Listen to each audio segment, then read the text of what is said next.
வணக்கம் கண்ணுங்களா, நீங்கள் எப்படி இருக்கீங்க? நான் ரொம்ப நல்லா இருக்கேன்ப்பா. இன்னைக்கு மட்டன் சுக்கா பண்ணலாங்கண்ணே. இது தயிர் சாப்பாட்டுக்கு, சாம்பார் சாதம், ரசம் சாதம் எல்லாத்துக்குமே நல்லாயிருக்கும். ஈஸியாக 1/4 மணி நேரத்தில் பண்ணிடலாங்கண்ணே. வாங்க இது எப்படி பண்ணுறதுன்னு பார்க்கலாம். வீடியோக்குள்ளே போகலாம். பாருங்கண்ணே, மட்டன் சுக்காவுக்கு ஒரு ட்ரை மசாலா அரைச்சிட்டு வந்துடலாம். மிளகு 1.5 ஸ்பூன் எடுத்திருக்கேன். சீரகம் 1 ஸ்பூன் எடுத்திருக்கேன். கொத்தமல்லிங்கண்ணே, தனியாக சொல்லுவோம்ல, அது ஒரு ஸ்பூன் எடுத்திருக்கேன். 3 வரமிளகாய் எடுத்துருக்கேன். இது ட்ரையாக அரைச்சிட்டு வந்துடலாங்கண்ணே. பாரு, இந்த மாதிரி ஒரு ஜார் எடுத்துக்கலாங்கண்ணே. இதில் எல்லாமே போட்டு அரைச்சிட்டு வந்துடலாம்.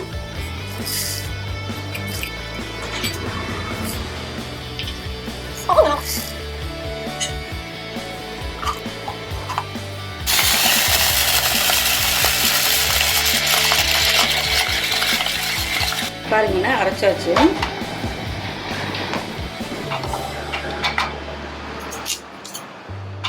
பாருங்க, இந்த மாதிரி நைஸாக அரைச்சிட்டு வந்துடுங்க. பாருங்கண்ணே, மட்டன் சுக்காவுக்கு 3/4 கிலோ மட்டன் எடுத்துருக்கேன். அதை இப்போ வேக வச்சிடலாம். ஒரு குக்கர் எடுத்துட்டேங்கண்ணே.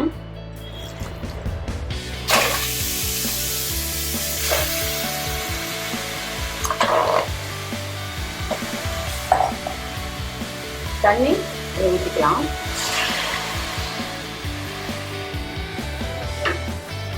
அடுத்தது 1 ஸ்பூன் உப்பு போட்டுருவேன்.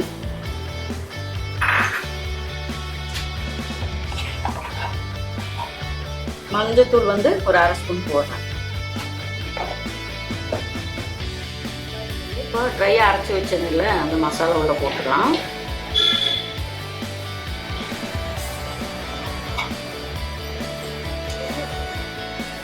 நல்லா ஒரு கிளறி விட்டுட்டு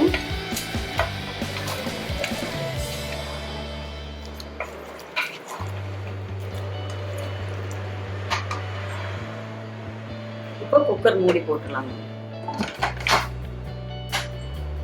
பாருங்கண்ணே, விசில் போட்டுடலாம்.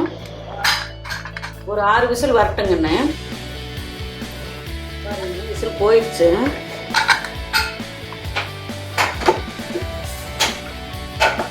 பார்த்தீங்கன்னா ஒரு சூப்பராக வெந்திருக்கும். பாருங்க, நல்லா வெந்துருச்சு. இப்போ மட்டன் சுக்கா ரெடி பண்ணிடலாம்.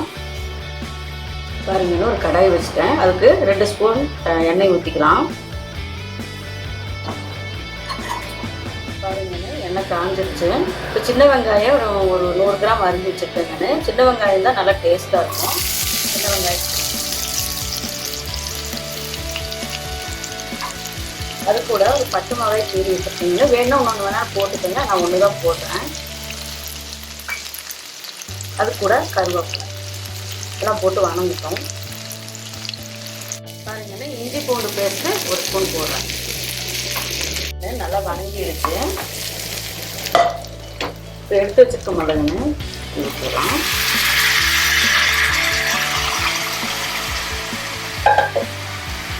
நல்லா வணக்கிட்டுருக்கேன்.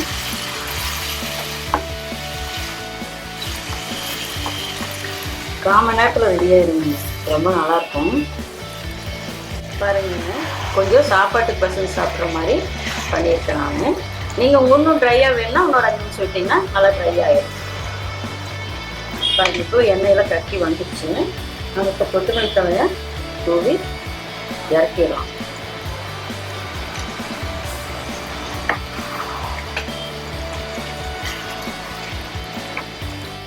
பாருங்கண்ணே, மட்டன் சுக்கா சூப்பராக ரெடி ஆகிடுச்சு. நீங்களும் வீட்டில் ட்ரை பண்ணி பாருங்கள். லைக் பண்ணுங்கள், ஷேர் பண்ணுங்கள், கமெண்ட் பண்ணுங்கள், சப்ஸ்கிரைப் பண்ணுங்கப்பா. பாய்.